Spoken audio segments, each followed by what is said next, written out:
This is the Ramana Maharshi satsang, a time to listen, reflect, and deeply meditate. Know yourself and be always free and at peace. Welcome, I'm Richard Clarke. I'm not a guru or a teacher. I just love this teaching and so want to share it. I'll be reading from and commenting on the Ashtavakra Gita, chapter 1, verses 15 through 20. 15. You are now and forever free, luminous, transparent, still. The practice of meditation keeps one in bondage. You are pure consciousness, the substance of the universe. The universe exists within you. Don't be small-minded. You are unconditioned, changeless, formless. You are solid, unfathomable, cool. Desire nothing. You are consciousness. That which has form is not real. Only the formless is permanent. Once this is known, you will not return to illusion. Just as a mirror exists both within and without, the image reflected, the Supreme Self exists both within and without the body. Just as the same space exists both within and without a jar, the timeless, all-pervasive one exists as totality. Here are explanations of these Ashtavakra Gita verses, always considering the perspective of Ramana Maharshi. Verse 15, chapter 1. You are now and forever free, luminous, transparent, still. The practice of meditation keeps one in bondage. According to the Maharshi, your true nature is already liberated and radiant. The key point here is that this freedom and luminosity are inherent and not something to be acquired or attained through mental practices like meditation. Maharshi emphasized self-inquiry, asking, "Who am I?" over mere meditation techniques, because meditation, when approached as a practice of doing, reinforces the illusion of a separate meditator and thus perpetuates the sense of bondage. The base of bondage is this idea of separation. True liberation in Maharshi's teaching lies in realizing and abiding in the natural state of being, which is already free, transparent, and still. It is being, not doing. Verse 1:16. You are pure consciousness, the substance of the universe. The universe exists within you. Don't be small-minded. Ramana spoke of the true nature of the self as pure consciousness, chit. from which everything springs. In this verse, Ashtavakra emphasizes the vastness and all-encompassing nature of consciousness. The universe, with all its manifestations and forms, is not separate from this consciousness, but is its expression.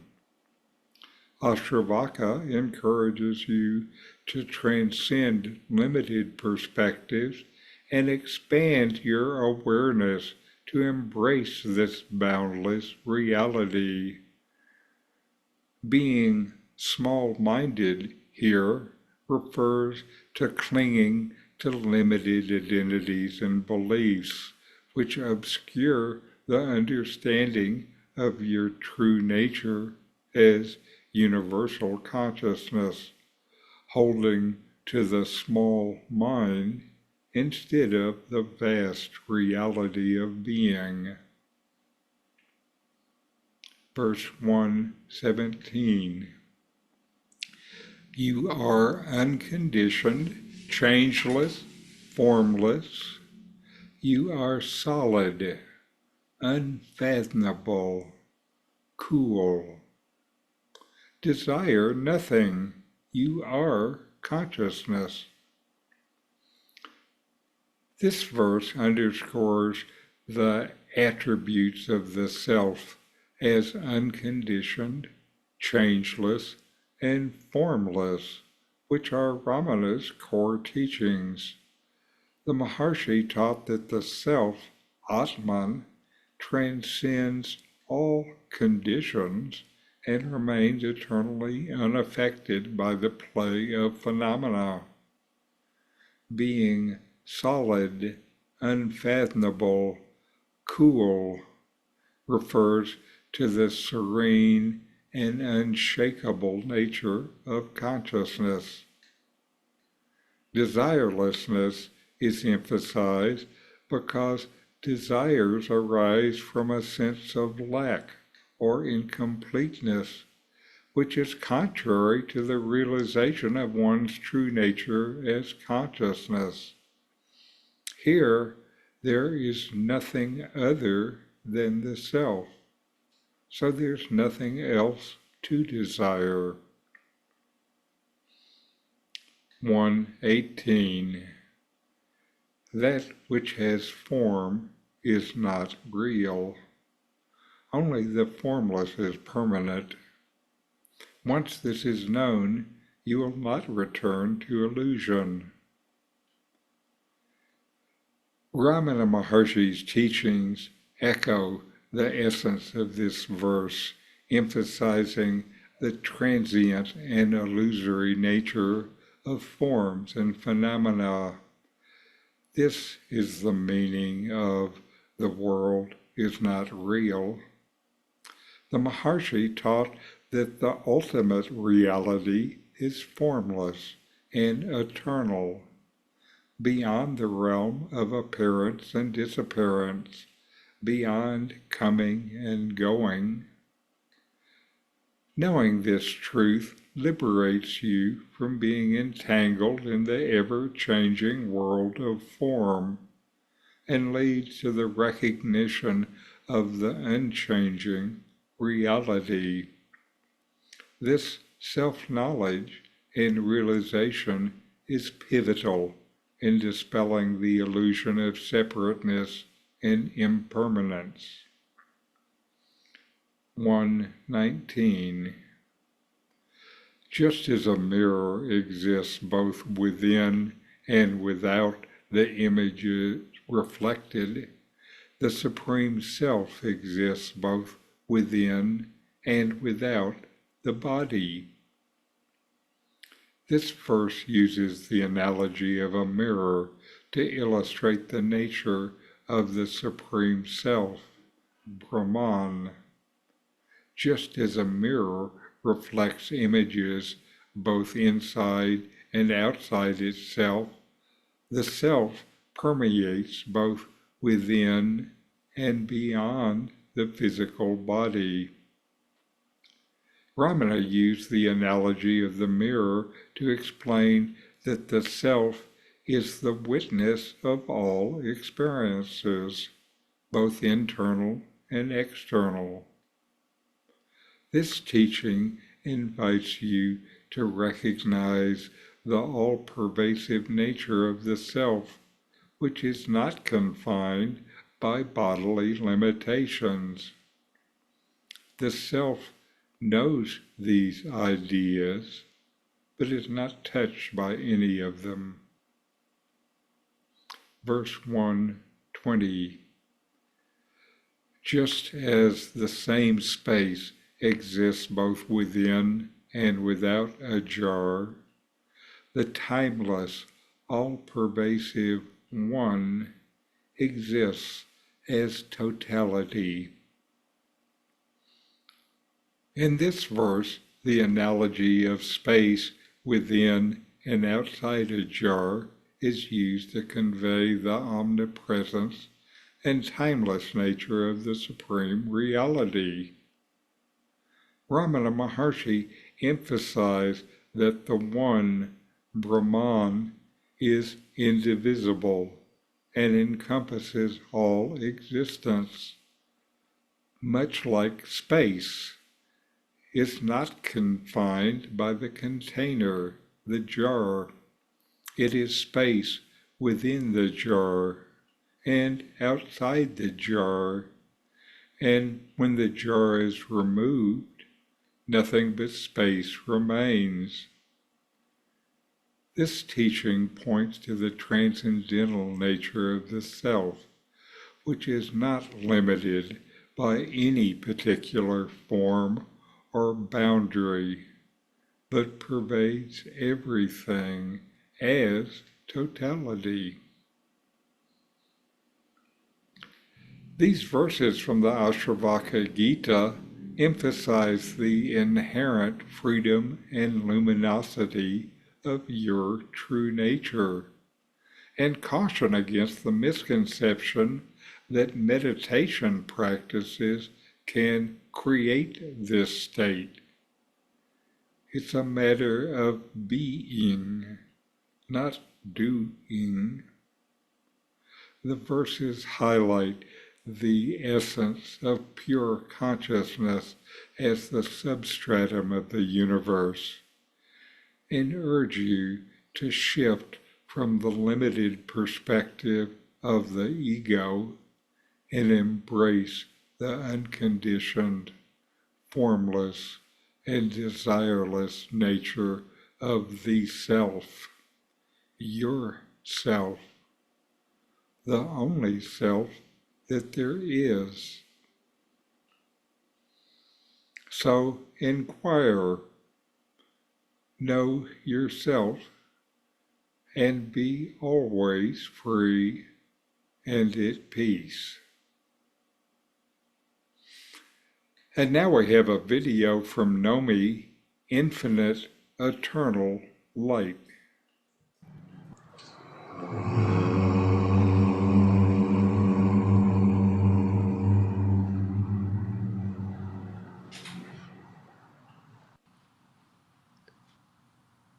Infinite and eternal is the unending absolute consciousness. It is without limit. It is inconceivable. It is higher than the highest the mind can reach, beyond whatever the mind can imagine. And it is deeper than anything in manifest existence. Through the highest and the lowest of all that you can experience, it shines, and yet it is beyond all that. Contemplating it, the mind is humbled. Meditating upon it, the ego vanishes. And that infinite eternal consciousness is revealed as one's true self. In the midst of illusion, the shining of that consciousness is, on the one hand, apparently hidden, and on the other hand, it manifests as liberating grace. When, through profound inquiry as to who am I, the pure consciousness is realized as it is, it alone is, everywhere, at all times, and not a speck of illusion remains. No one can see that light of consciousness and survive. I'm not referring to the body. I mean the very sense of an individual who could stand apart as a perceiver or as one lacking perception. I see, I do not see. Those very concepts vanish when the consciousness that you are knows itself in its innate self-luminosity. By what power do you know? By what light do you know anything? You can know something, as in the waking and dreaming states.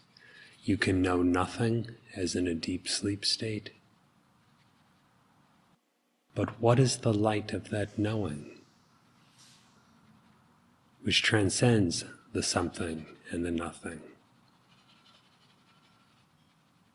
What is that light of knowledge, which extends right through the waking, dreaming, and deep sleep states, and yet is not confined to any of them?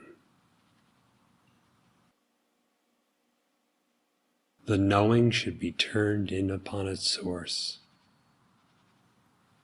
The knower should know himself.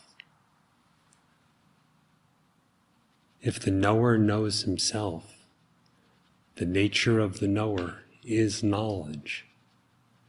This knowledge is the unmodified, infinite consciousness. Sri Bhagavan has written 2 verses. Listen to them. The sudden rise of the blazing column of Annamalai in front of Brahma and Vishnu, and their utter distress at not being able to know the same, is symbolic of the Spurana, the shining forth, of the heart center as the real self of the intellect and the ego. Getting rid of the I am the body idea and merging the mind into the heart to realize the self as non-dual being and the light of all is the real significance of darshan, of the beacon of light on Annamalai, the center of the universe.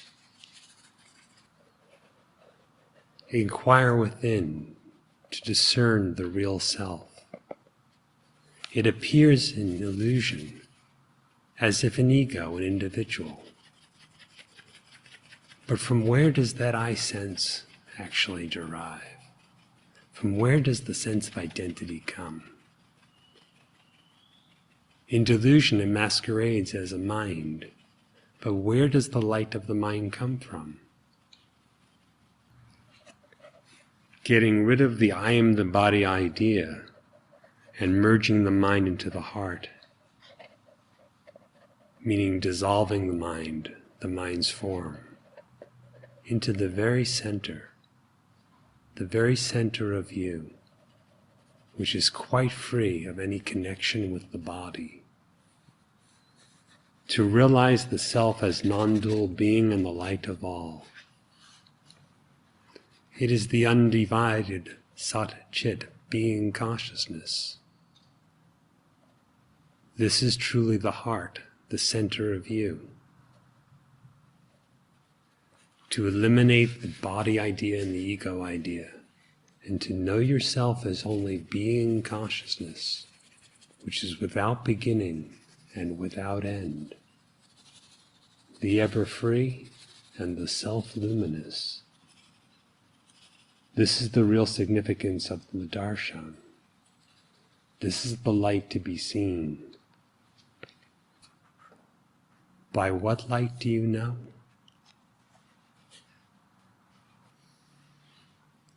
That which is proclaimed to be the center of the universe. The infinite self can be known only by its own light. He who has darshan of that light, who has the sight or revelation of that light, is that light himself. Cease to regard the ego or mind as I. Abandon the tendency to misidentify with the body. And know the consciousness that remains. This is true being.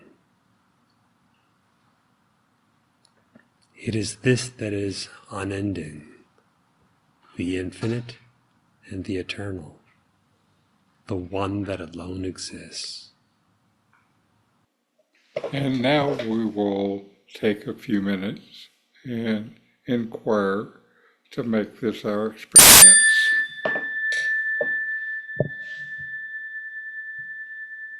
You exist.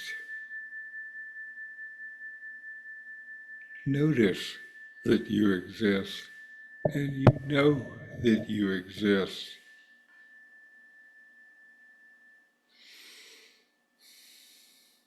Now inquire,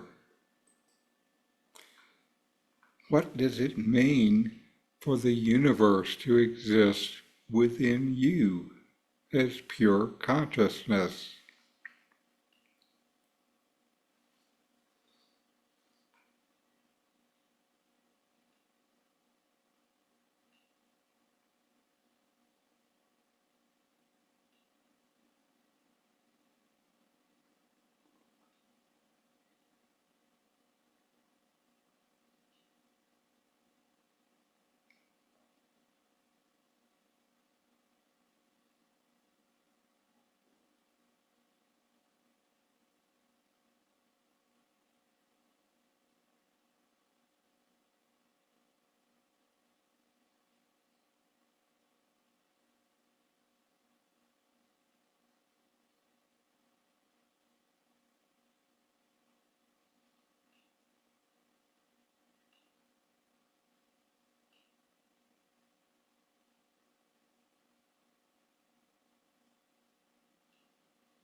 How does attachment to forms and appearances reinforce the illusion of reality?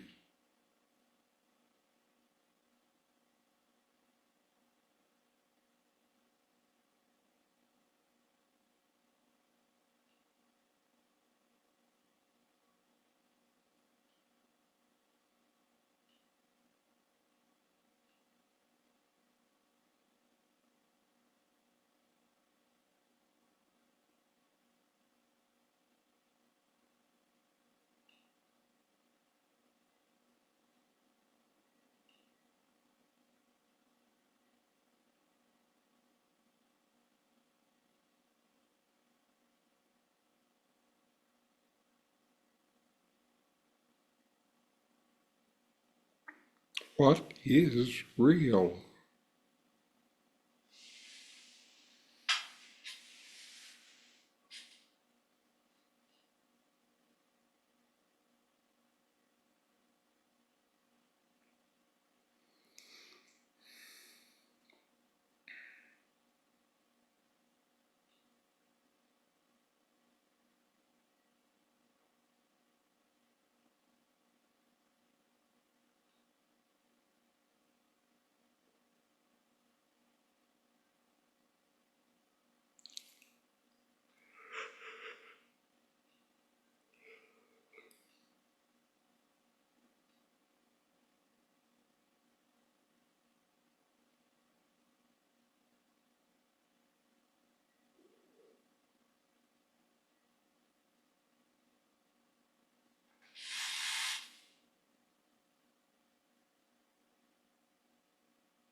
What shifts happen when you recognize the impermanence of forms and the permanence of the formless?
What is always?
How does the idea of space help in understanding the all-pervasive nature of the supreme reality?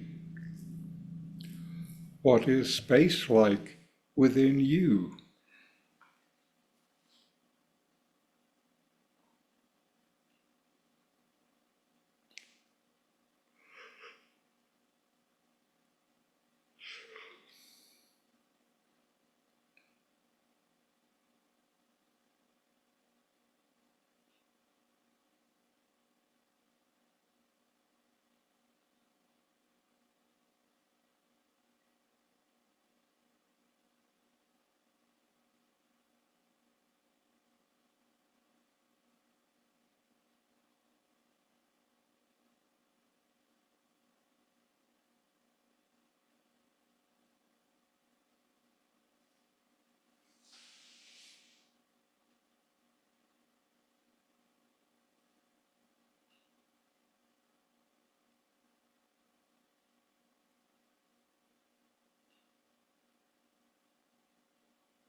Who am I?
What am I?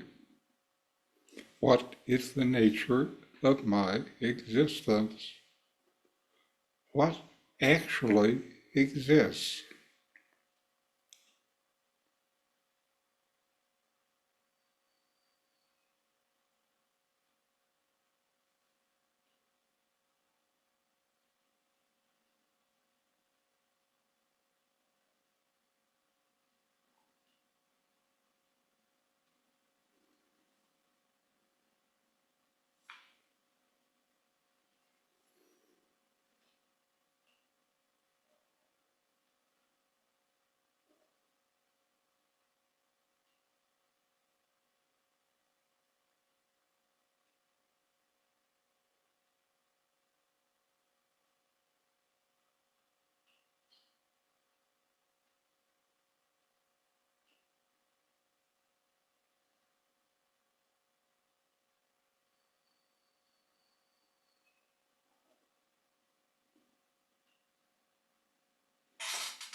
Right.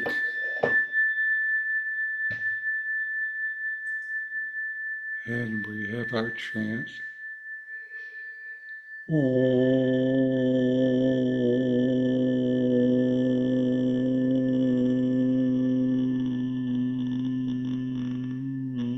Om.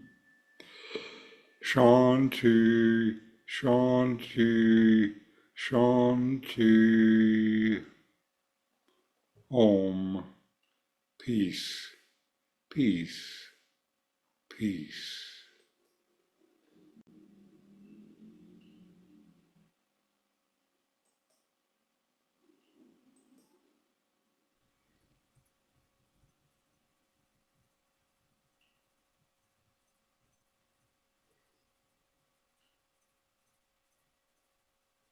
Now, I like these verses, and this is the end of the first chapter, and I'll continue on to the second chapter. It seems so good. Like it. Yeah.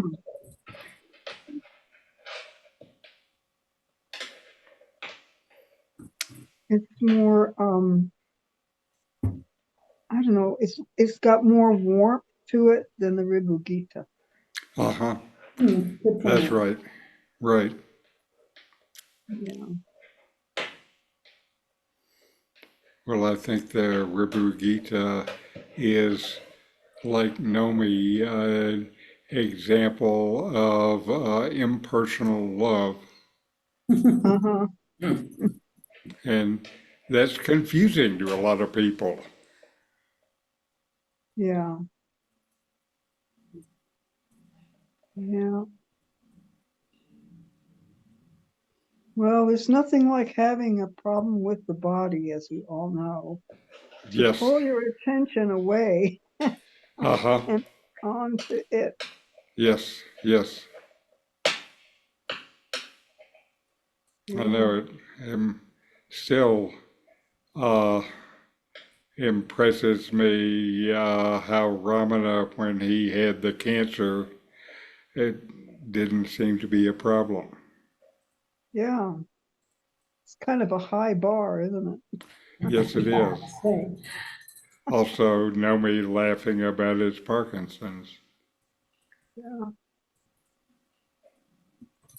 Yeah. I was hearing a little story about one of the devotees that would walk with him around the hill with him, and they went on the inner path, and Bhagwan got a thorn in his foot, and when the devotee went to help get it out, he saw his foot was full of thorns.